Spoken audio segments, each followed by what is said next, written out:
For over 6 decades, Paul McCartney and George Harrison have been two of the most beloved names in music history. Their friendship, creativity, and quiet rivalry shaping the sound of the Beatles and forever changing popular culture.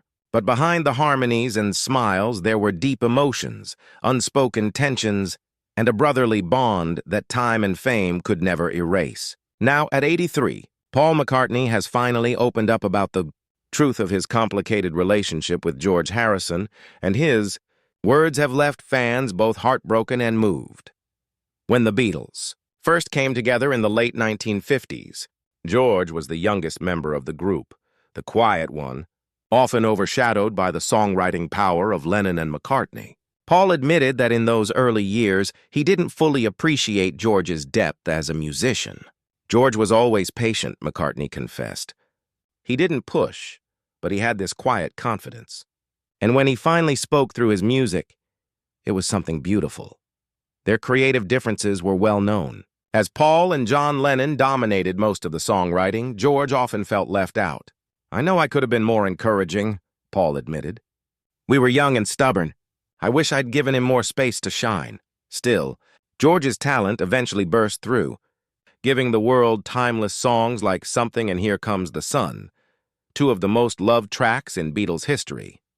Despite their disagreements, Paul says their friendship was never truly broken. "We were like brothers," he reflected. "We'd argue, fall out, make up, and laugh again. That's what brothers do." When the Beatles split in 1970, the bond between Paul and George grew quieter but remained.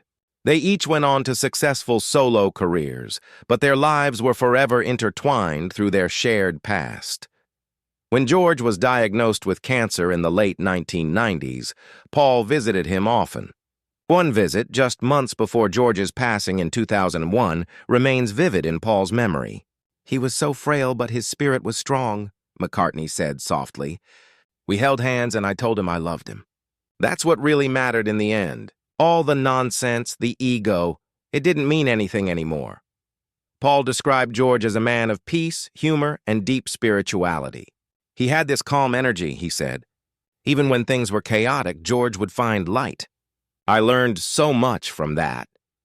After his passing, Paul admitted that he often feels George's presence when playing guitar. "Sometimes when I'm in the studio, I can almost hear him say, 'That's not quite right, Paul.'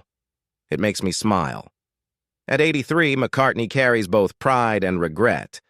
Pride for the music they made together, and regret for the moments they lost along the way. "You think you'll have time," he said, "but you don't.